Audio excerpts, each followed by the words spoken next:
Welcome to Swan's Place, starring the Minister of Encouragement, Dennis Swanberg, comedian Chonda Pierce, also featuring Dr. Benji Harlan and the Swan Song Band. Now here's the host of Swan's Place, Dennis Swanberg.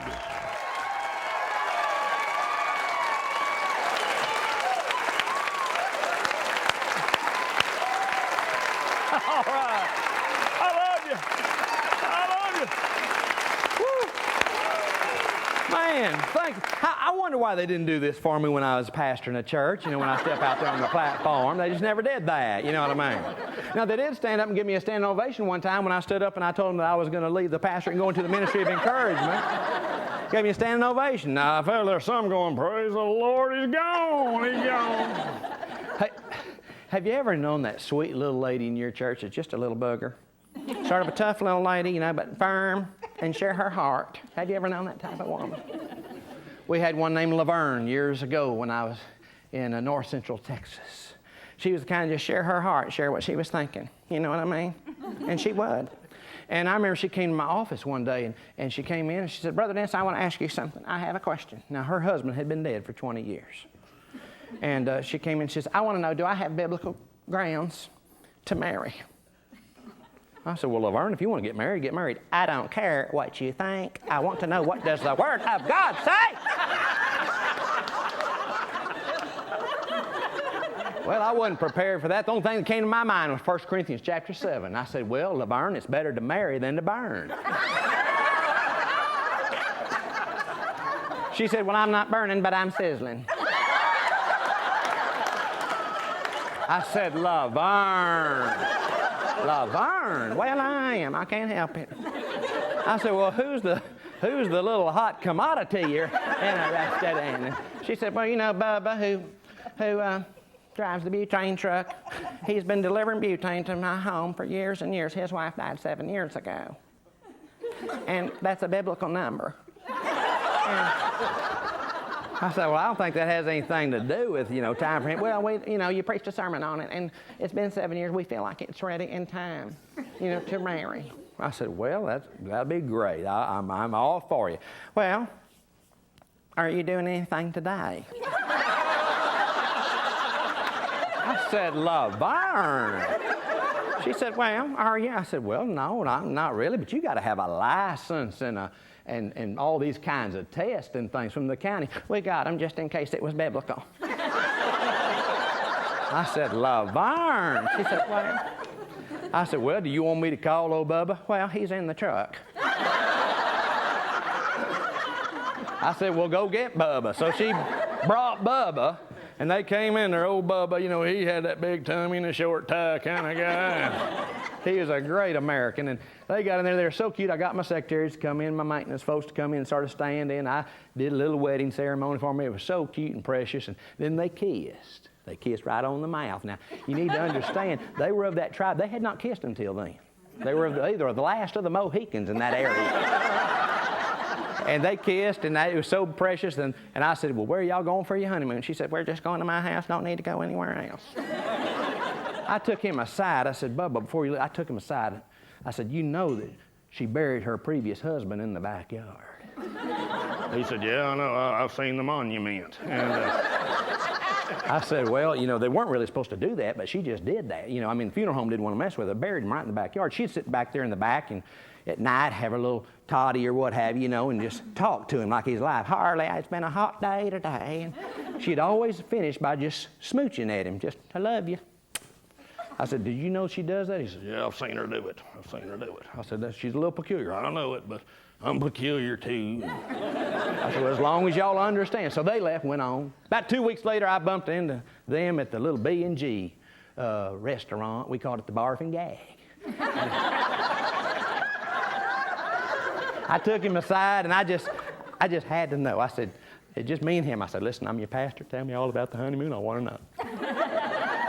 He said, well, we got out there, and we stopped off and got a little ice cream cake. We were out on the porch, and we each had a piece, had some coffee, and all of a sudden, we finished, you know, and we got up to leave, you know, and We were walking off, but all of a sudden I noticed she looked out there towards Harley's grave. I knew she was about to throw him a kiss. I felt like I had to assert myself. I grabbed her, Brother Dennis. I turned her, I pivoted her. I just grabbed her, and I laid one on her for 20 seconds. I mean, mouth to mouth for 20 seconds. I said, well, what happened? He said, well, I let go of her. She started wobbling.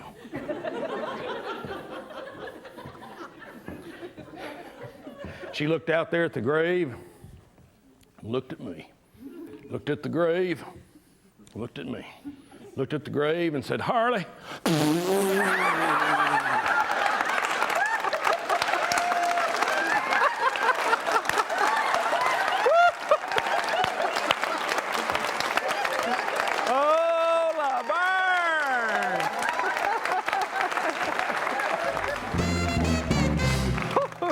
Now listen, for some time now, Chonda Pierce has been a regular on the Grand Ole Opry. And now we can say she's a regular on Swan's Place because this is her second visit. Back by popular demand, please welcome Chonda Pierce. That is so nice. I'm really not back by popular demand. My mama won't let me in the house. So I'm just kind of stuck here. It is so nice to be here. And you know what's so funny? And getting to sit with church folks in all kinds of settings is just wonderful to me because I grew up a preacher's daughter. Isn't that precious?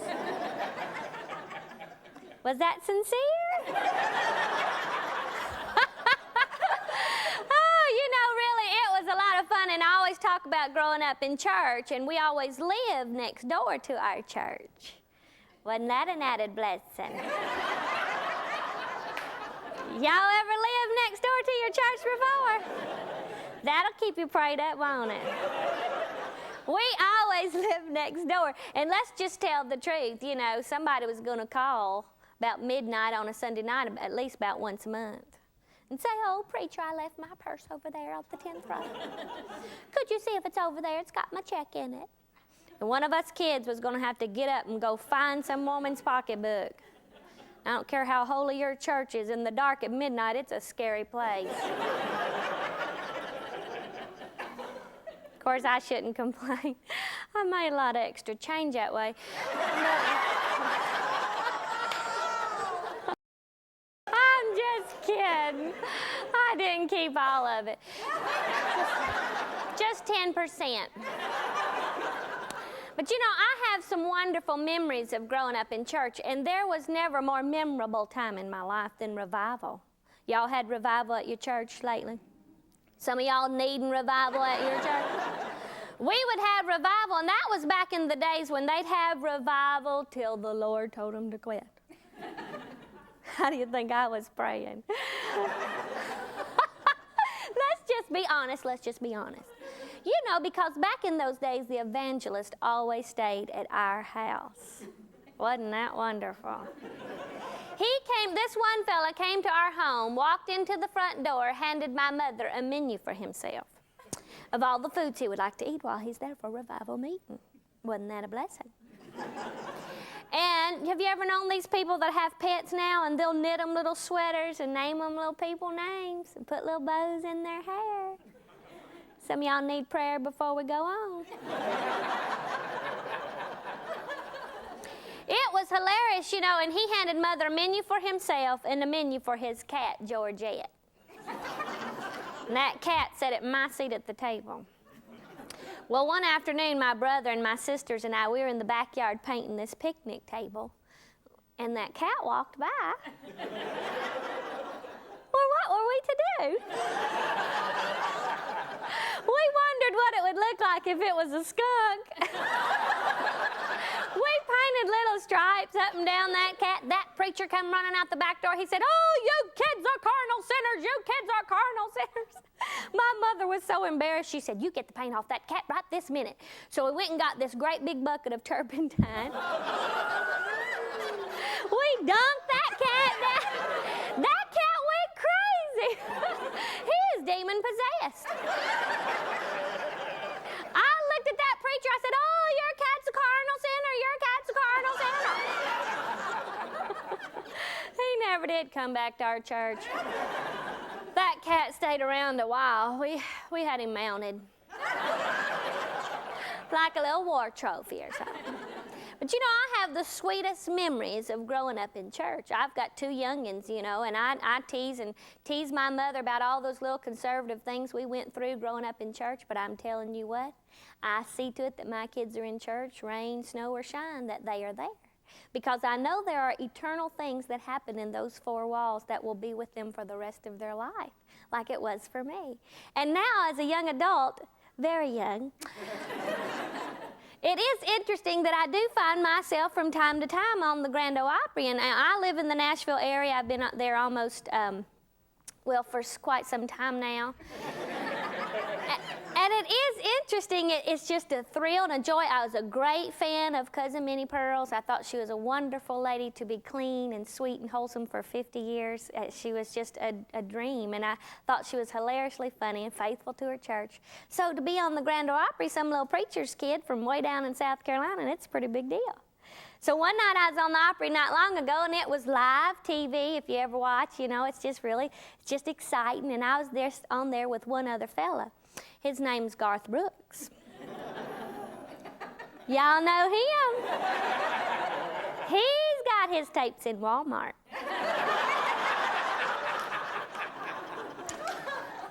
Mine are still in my trunk, but still. That was a big deal, you know, and I was all nervous and so excited, and I thought, this is going to tickle my mother to death, you know, and I called her up. I wanted her to be sure and tape it. She ain't never taped it. Her VCR still flashing 12, 12, 12, 12. But, you know, I wanted her to be proud of me, and so when I had the chance backstage, I asked them to snap a picture of me and Garth. That's what I call him now.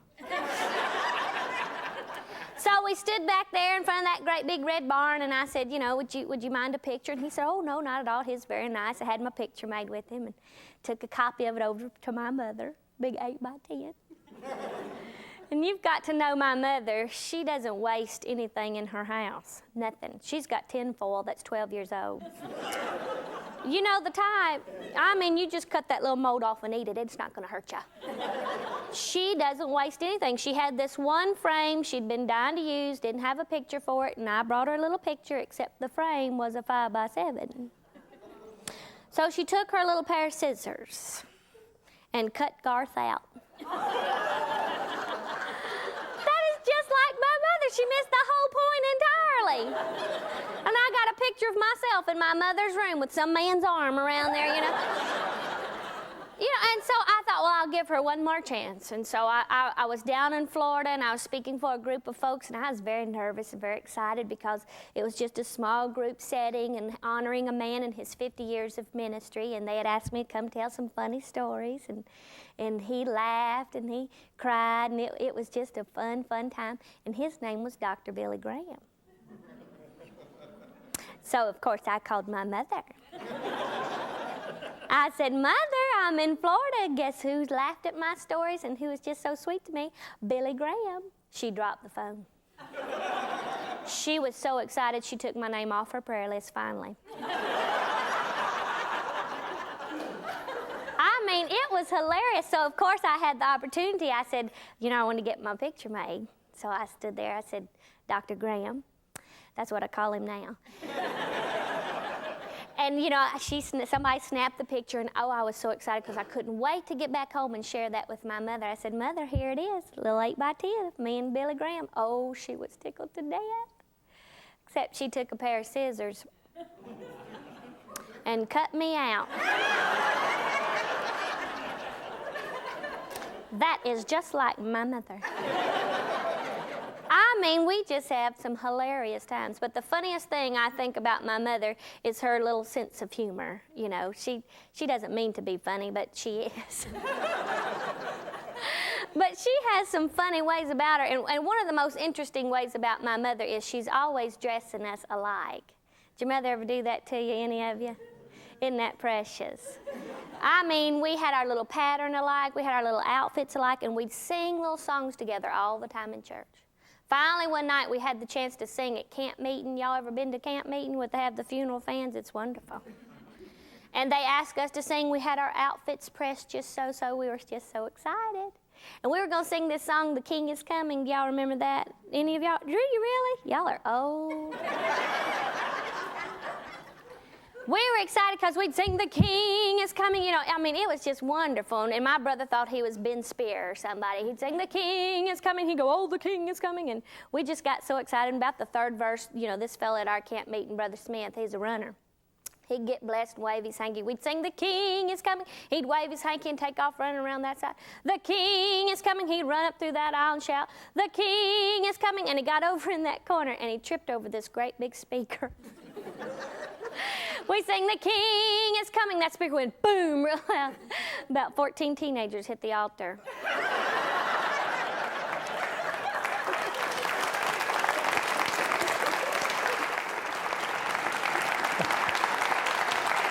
Chonda, Chonda, Chonda.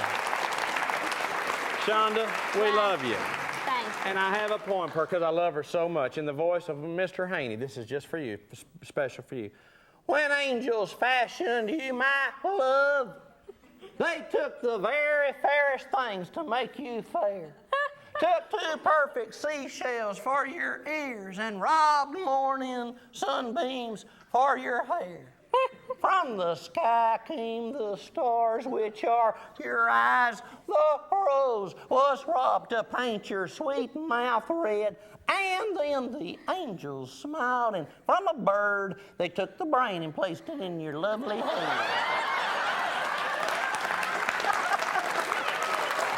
I'm sorry, I just had to do that. I love it.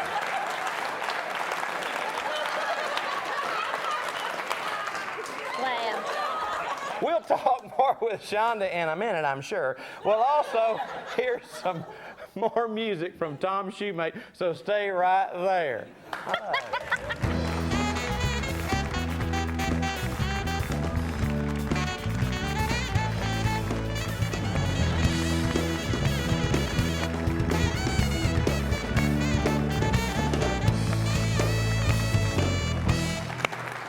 I'm back with Chonda Pierce, who's only been here twice, and she's already like part of the family.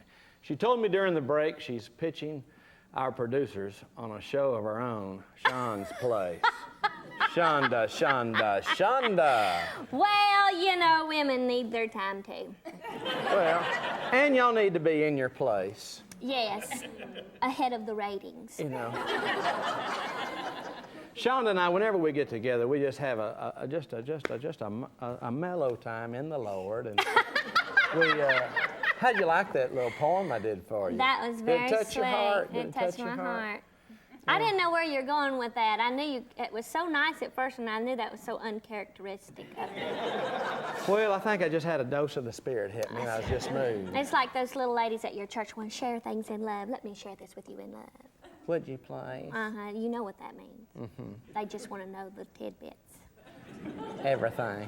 That's exactly right. And you know the people that peep, when, you know, when the preacher says, I want you to just raise your hands during prayer? How many of you peep? I'm not being nosy. I just want to know how to pray. Well, I had to look when I was a preacher because, you know, I was the Billy Graham. I had to see if they were raising that hand out there. So I had to sort of look out there. Oh, would you call my mother up in that voice? I can't believe you got to be with Billy Graham. Oh, just call my mother up in that voice and tell her your daughter's listen, wonderful. we love Chonda. We love Chonda. And we were praying for Chonda just the other night. And I said, Lord, will she go to heaven? He said, yes. And I said, why? And he said, she's never reached the age of accountability. That was just a word. I don't know if that's a word of knowledge or what that was, but I got that. I'm not sure either. Indigestion, I'm thinking. Oh, and you're a preacher's kid and I all am. that, but you're a mama. I am. And you know, people I think believe I sometimes might poke fun at growing up in church, but when you become a mother, you will draw from all those things you thought, when I get children, I'll never do that. Let me tell you, I drag my kids to church every time that door is open because my mother did it for me, and I'm living proof of the verse that says, train your children up in the ways. Well, you know, it don't hurt them. That's right. And plus, It hasn't affected you or me, any. We're normal. It's going to terrify the world. Start making them think twice about going into the ministry. That's a truth. Have you ever noticed preachers sort of have that holy bob? I know, and you always say things in threes. It's always 3 points in a poem. Well, that's true. And we get that little holy bob, take you by the hand. Yes, God bless you. God bless you. Yes, yes. I remember when I took a pastor by the hand when I joined a church, and he said, "What's your decision? What's your decision?" I said, "I want to join up." He said, "Good, good, good. Have you been baptized?" I said, "Little dabble do." I started off Methodist, then the Baptists got me, and they wouldn't let me up until I said tithe. So, tough, isn't it? That's great. What's your excuse? They hold you under too long? I got held under a long time. My daddy did the baptizing, so he, took a few things out on me while he could.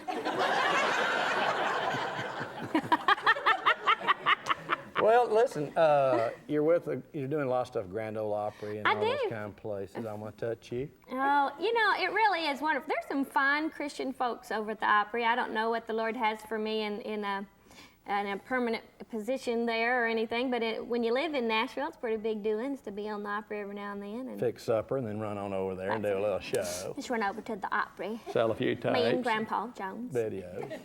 It really is nice. I remember the first time I did anything over at TNN for them, they sent a limo for us. Ooh. Me and my husband, we just lived in a little town. We live in a little tiny community outside of Nashville, and people thought we were finally getting to go to the prom. I grew up Nazarene. We couldn't even say the word dance, so so going to the prom, that was a big deal, and it was hilarious. We rode that limo all the way into the Opry, and we had about $8.12 between us, my husband and I, and we didn't know if you're supposed to tip that driver based on the mileage or what. Well, just give him a quarter. That's what I always did. We got so worried. So on our way home, we still didn't, figure out the dilemma about how much we're supposed to give him. So we asked him if he could swing by our church, because they were having vacation Bible school, So after the Opry was over, we swung by the church in this big old stretch limo and borrowed $10 from the preacher. And then you made a pledge to the building campaign.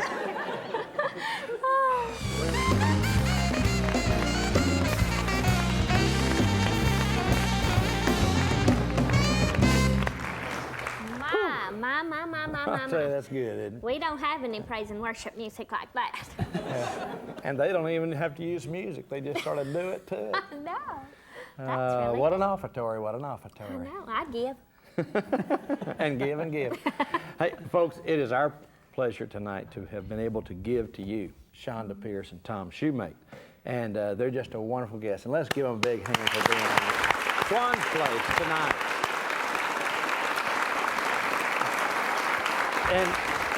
And so often in ministry, you get to minister to somebody, and then all of a sudden, maybe over a period of years, period of time, they come back and they minister to you.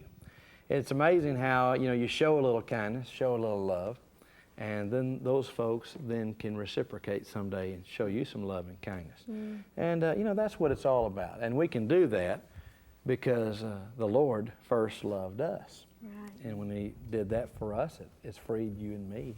It's freed us to love others. Right. And, I've been blessed by Chonda Pierce, watching her own videos and stuff like that. And then all of a sudden, I'd get the chance to minister to her, and she'd get to hear me, and then all of a sudden we get to be on the same show and get to start ministering to each other, even though we pick on each other all the time. But we do encourage one another. We do. And it's like that even in the fellowship of believers in your church or in your neighborhood and in your Sunday school class. There's always people there to plant that seed of encouragement or help, And that's why we have Chonda back, because she encourages us.